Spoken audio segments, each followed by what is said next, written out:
The morning sun cast long shadows across the dusty compound in eastern Afghanistan as Staff Sergeant Maria Castellanos adjusted her rifle scope for the third time.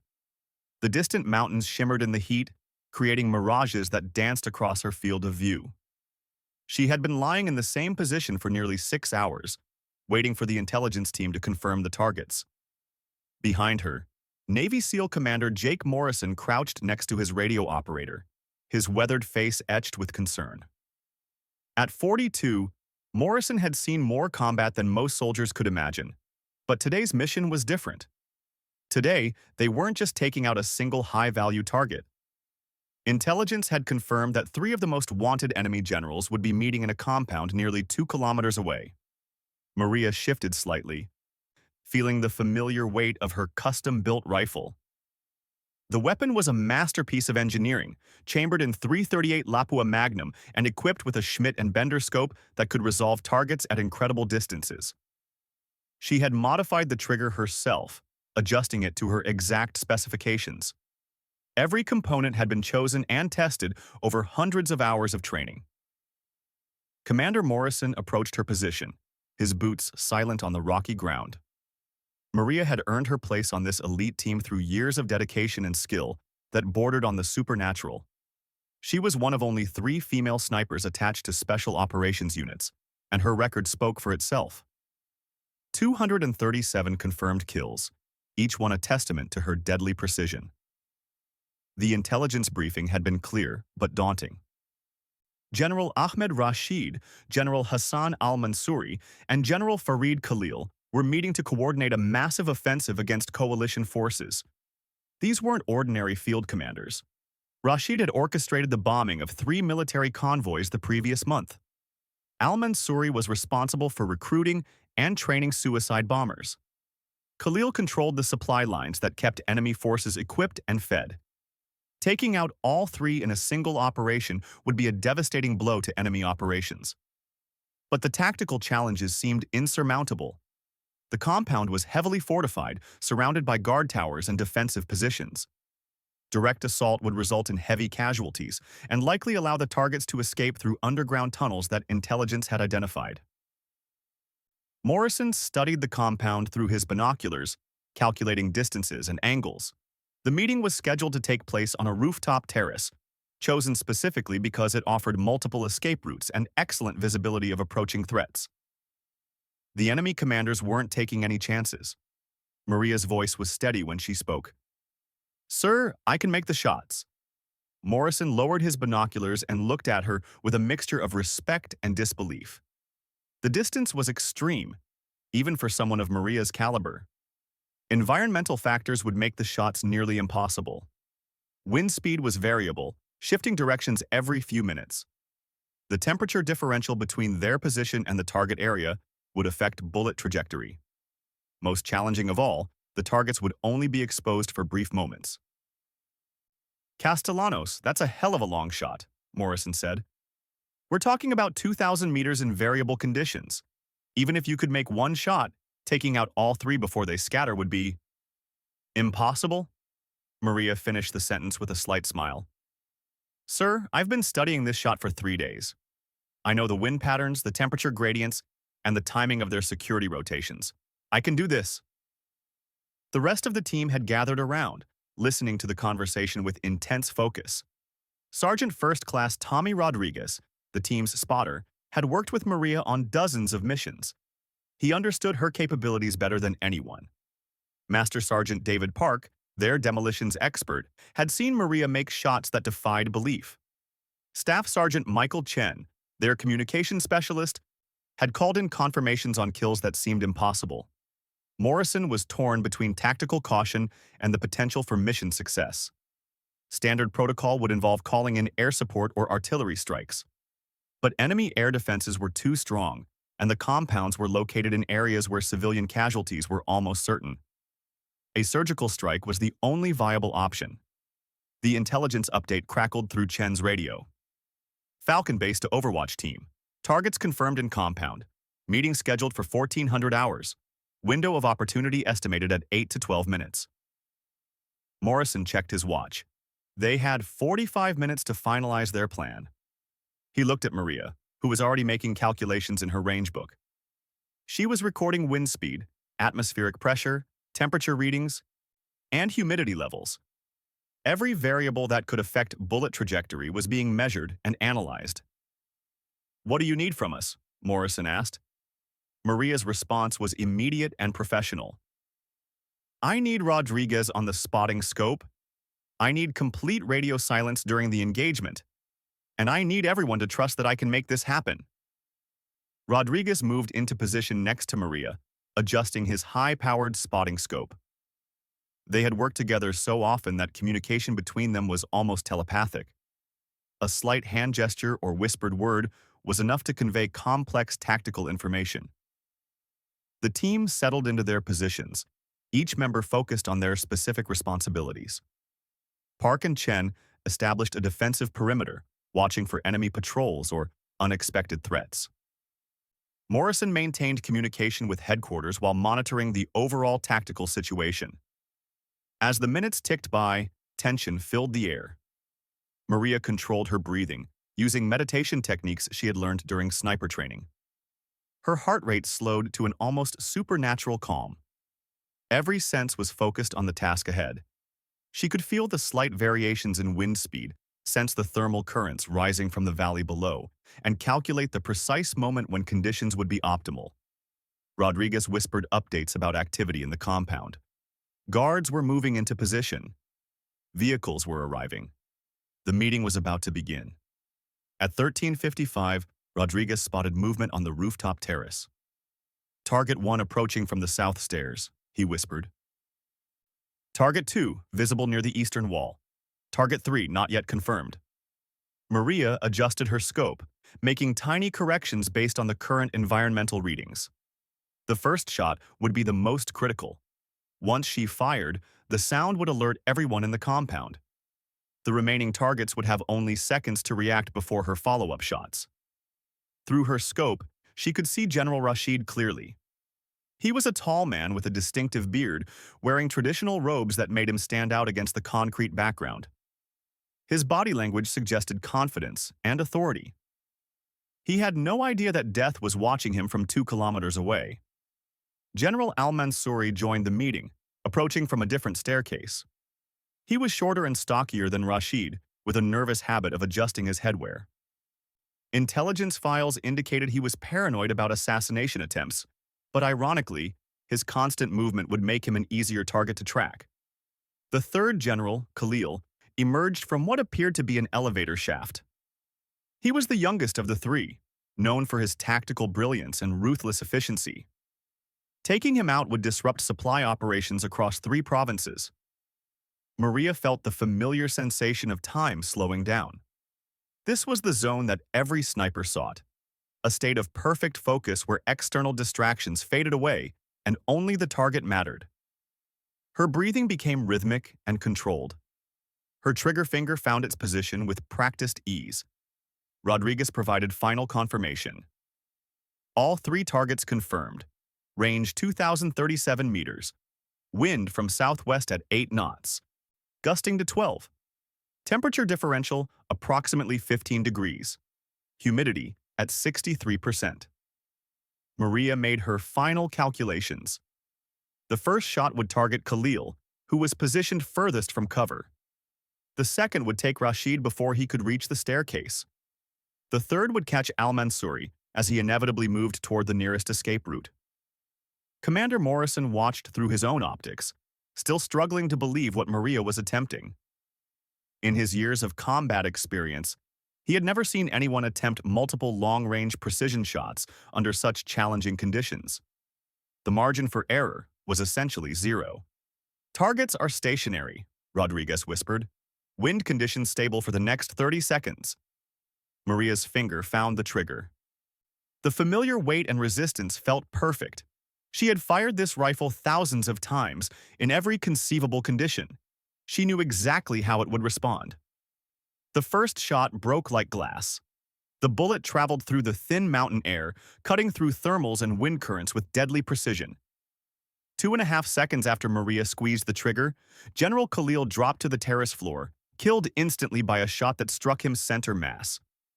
The sound of the shot echoed across the valley, but Maria was already transitioning to her second target. General Rashid was turning toward the sound, confusion written across his face. He had heard gunshots countless times in his military career, but the idea that someone could engage them from such an impossible distance hadn't occurred to him. Maria's second shot followed 3 seconds after the first. Rashid was beginning to move toward cover when the bullet found him. The impact spun him around and sent him crashing into a concrete barrier. General Al-Mansouri was already running when Maria fired her third shot. His survival instincts had kicked in the moment he saw Khalil fall. But his evasive movement followed a predictable pattern, exactly as Maria had anticipated. She led him by 2 meters, accounting for his speed and direction. The third bullet struck Al-Mansouri as he reached for a door handle that would have led him to safety. Instead, he collapsed just inches from escape. Rodriguez confirmed what Maria already knew. 3 targets down, all confirmed kills. The compound erupted into chaos. Guards ran in every direction, some seeking cover, while others tried to locate the source of the shots. Radio chatter filled the airwaves as enemy commanders struggled to understand what had happened. Commander Morrison stared at Maria in amazement. In less than 15 seconds, she had eliminated 3 of the most wanted enemy commanders in the theater. The tactical impact would be felt across multiple provinces. "How did you—" Morrison began, but Maria was already preparing to move. "Sir, we need to extract immediately," she said, breaking down her rifle with practiced efficiency. "They'll be calling in air support and sending ground units to search this area." Rodriguez was already packing his spotting equipment. The rest of the team moved with urgent precision, collecting their gear and preparing for the difficult journey back to the extraction point. As they began their withdrawal, Morrison couldn't help but replay what he had just witnessed. 3 impossible shots, executed with surgical precision under extreme conditions. Maria had accomplished something that would be talked about in military circles for decades to come. The enemy response was swift and violent. Artillery shells began impacting their previous position within minutes of their departure. Aircraft circled overhead, searching for any sign of the sniper team. Ground patrols spread out across the mountains, hoping to catch them before they could reach friendly lines. But Maria and her team were already moving through terrain they had studied for weeks. They knew every trail, every hiding place, every route that would keep them concealed from enemy observation. Their extraction would be just as carefully planned and executed as the mission itself. As they descended into a deep ravine that would hide them from aerial surveillance, Morrison realized that he had just witnessed military history in the making. The story of Maria Castellanos and her impossible shots would become legend, inspiring future generations of military snipers and special operations personnel. The sun was beginning to set behind the mountains, painting the sky in shades of orange and red. For Maria, it was just another day at the office. But for the enemy forces they had left behind, it was a devastating reminder that nowhere was safe from the reach of American military precision. The mission was only the beginning of what would become the most celebrated sniper engagement of the modern era. The extraction route led through some of the most treacherous terrain in Afghanistan. Maria and her team moved like shadows through rocky canyons and narrow passes, following paths that existed only in their memorized maps.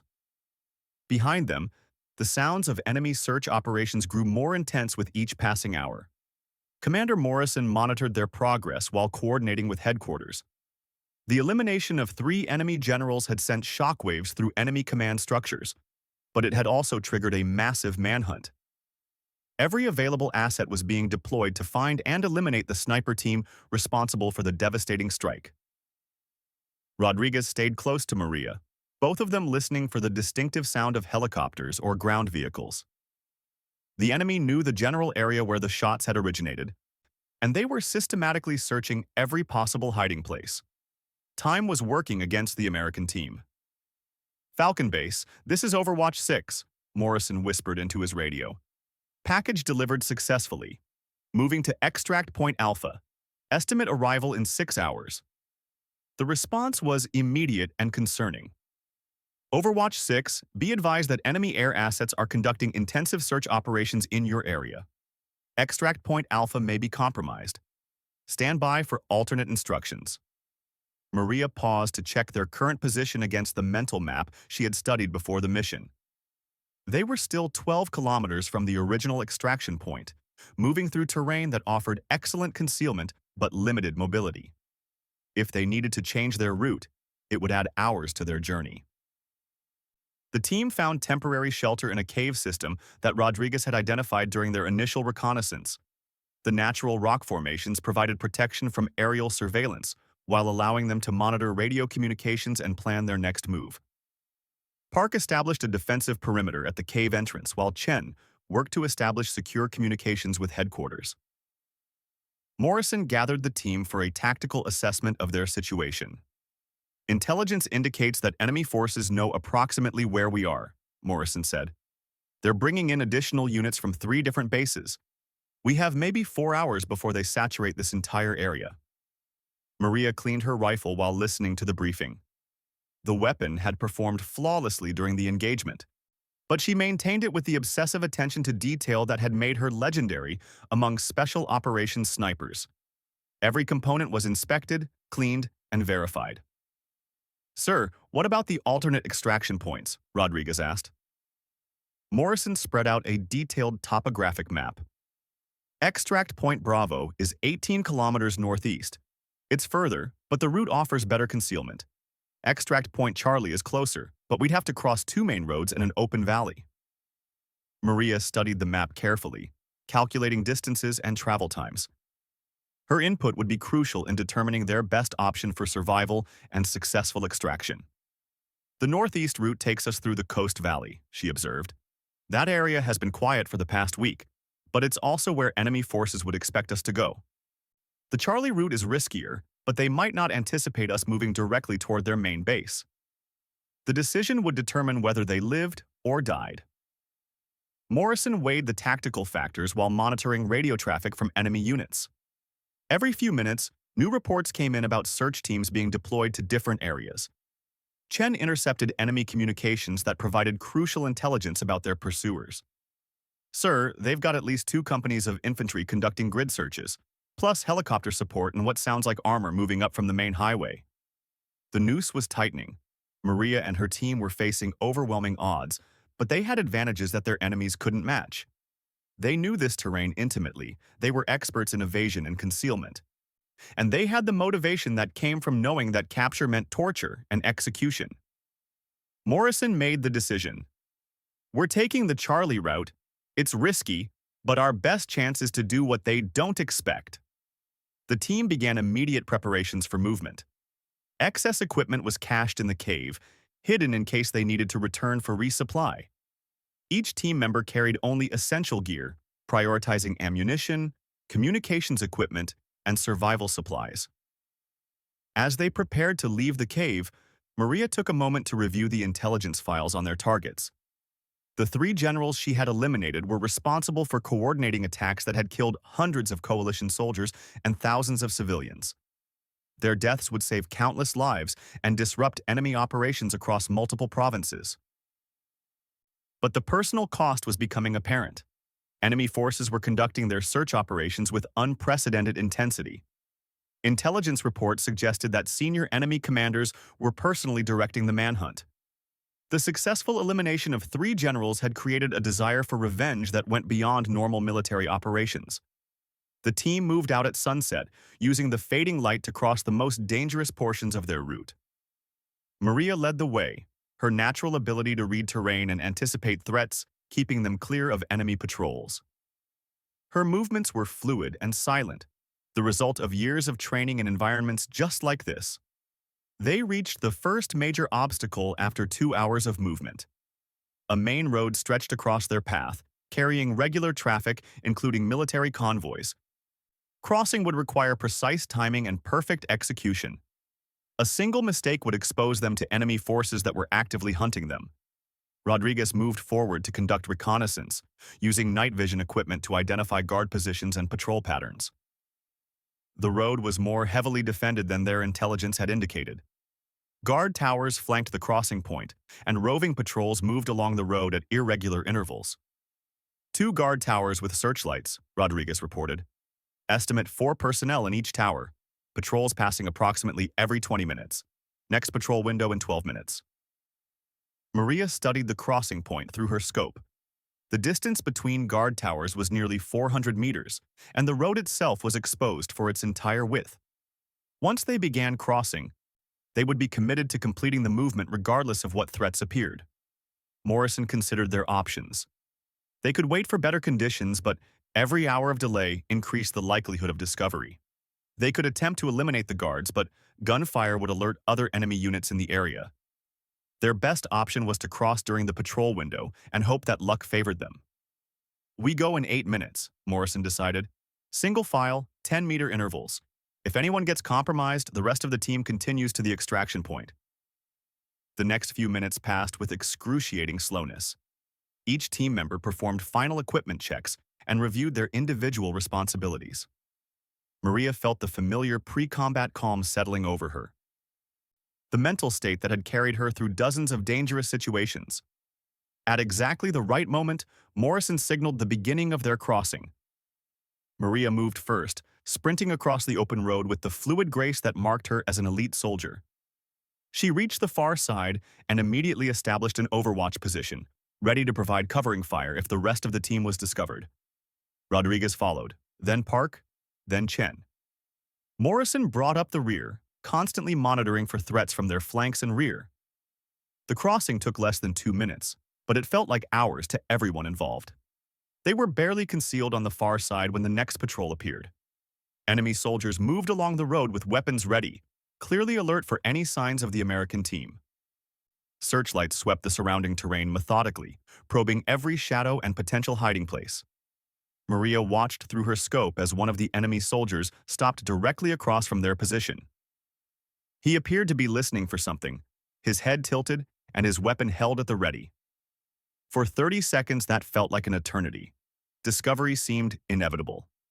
But the soldier eventually moved on, convinced that his suspicions were unfounded. The patrol passed without incident, leaving the American team free to continue their movement toward the extraction point. The second major obstacle was the open valley that Morrison had mentioned during their planning session.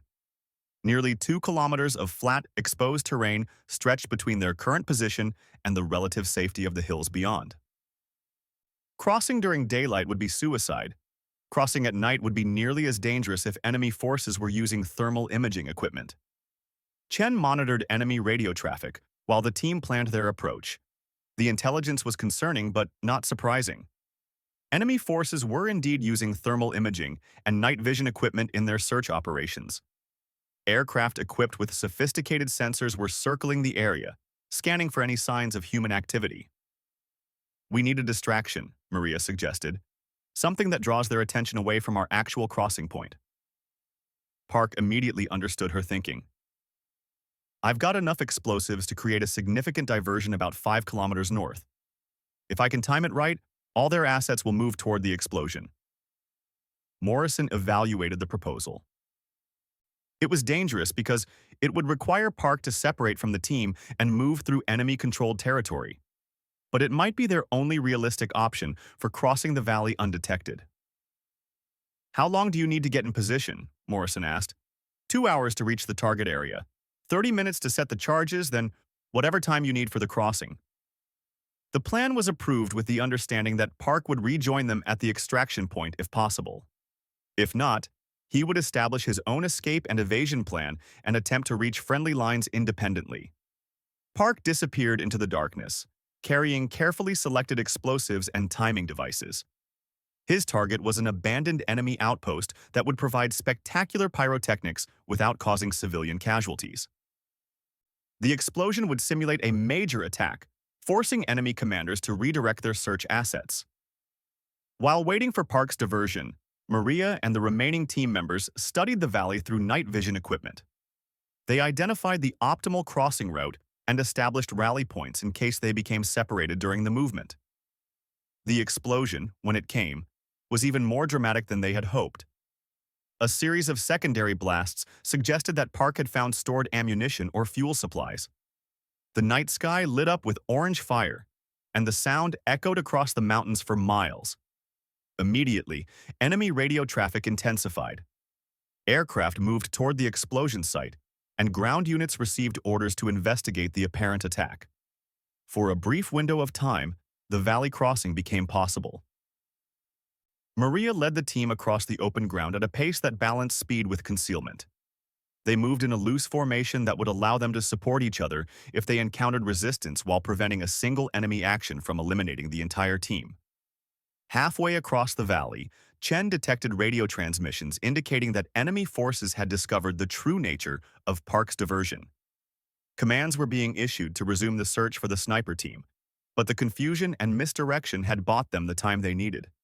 They reached the far side of the valley as the first aircraft returned to resume search operations.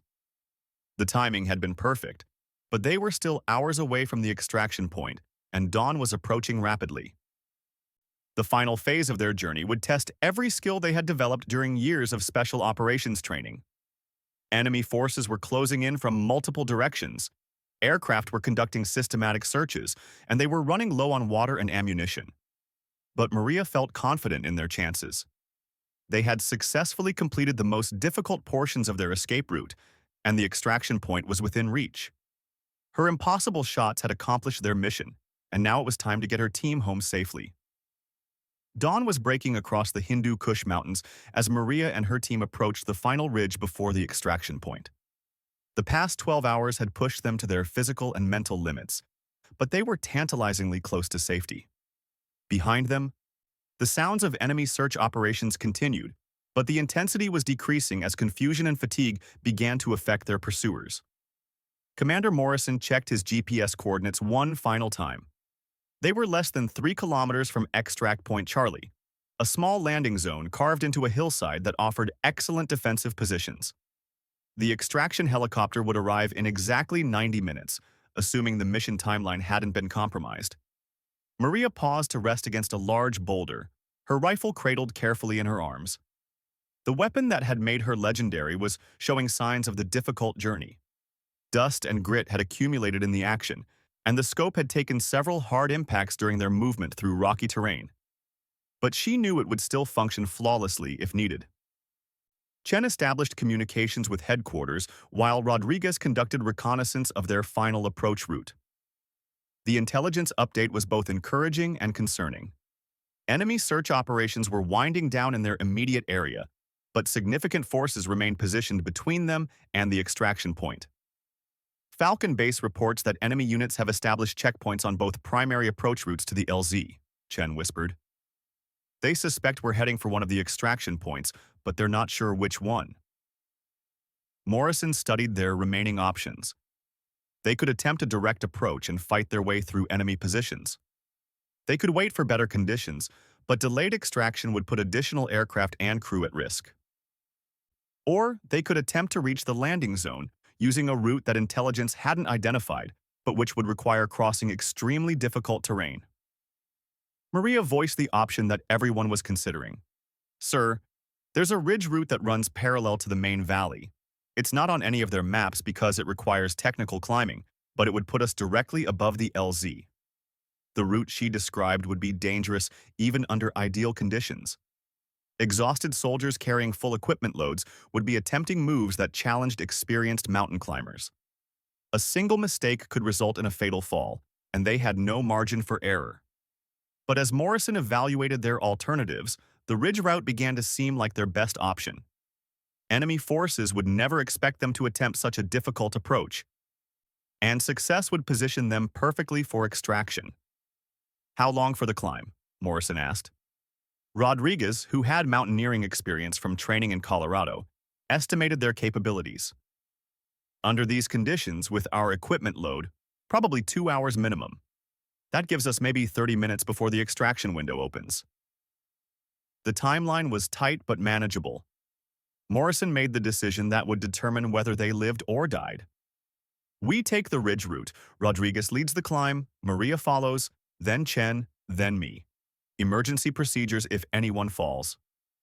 They began the ascent as the sun climbed higher in the sky, making concealment increasingly difficult. The rock face was a mixture of solid granite and loose shale that shifted unpredictably under their weight. Each handhold had to be tested carefully. and progress was measured in meters rather than kilometers. Maria found the physical challenge almost relaxing after the mental stress of the past day. Rock climbing required complete focus on immediate problems, leaving no mental capacity for worry about larger tactical situations.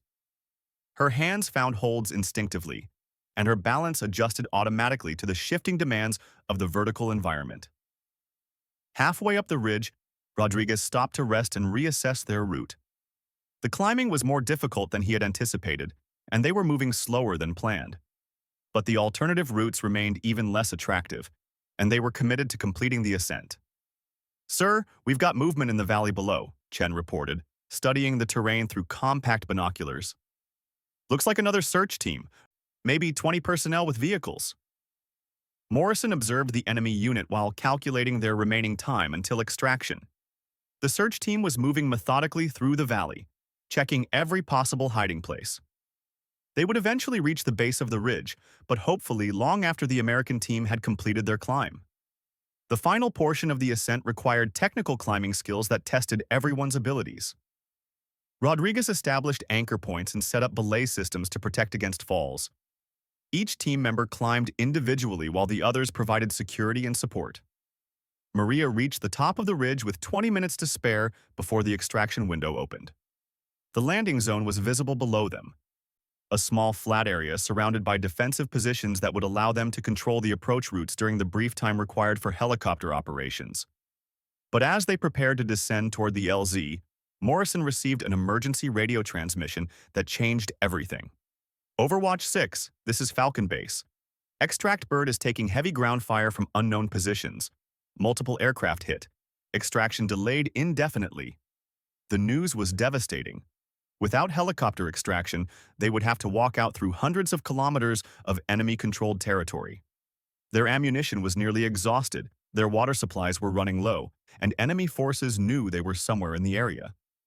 Maria studied the landing zone through her scope, searching for signs of the enemy forces that had engaged the extraction aircraft. The LZ appeared empty, but effective ambush positions surrounded it on three sides. Any helicopter attempting to land would be exposed to devastating fire from multiple directions. "There," Rodriguez pointed toward a cluster of rocks about 800 meters from the LZ. "Muzzle flash signatures, at least 2 heavy machine gun positions." Through her scope, Maria could see the positions that Rodriguez had identified. Enemy soldiers had established expertly camouflaged firing positions that commanded excellent fields of fire over the landing zone. The ambush had been carefully planned and professionally executed. Morrison considered their options while monitoring radio traffic between the damaged extraction aircraft and headquarters. The helicopter had taken multiple hits but was still airworthy. The crew was willing to attempt another extraction run, but only if the enemy positions could be eliminated. "Can you take them out?" Morrison asked Maria. She studied the target area carefully, calculating distances and environmental factors. The range was long but manageable. More challenging were the positions themselves, which were protected by natural rock formations that would make precision shooting extremely difficult.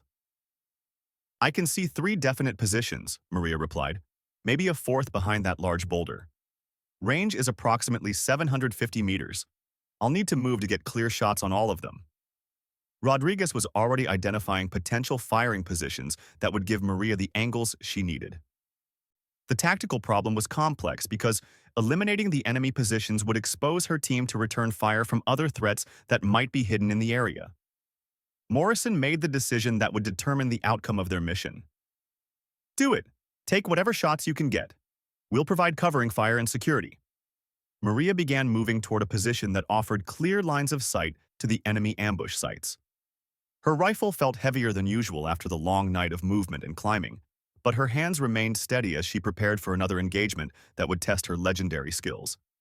The first target was partially concealed behind a rock formation, with only his head and shoulders visible.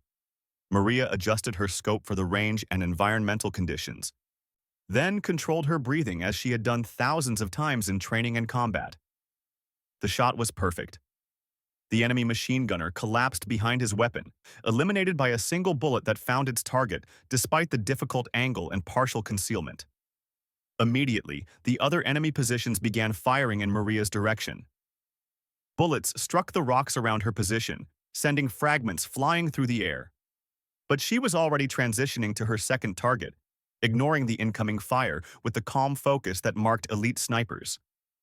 Her second shot eliminated another machine gunner, but the remaining enemy soldiers had identified her position and were concentrating their fire accordingly.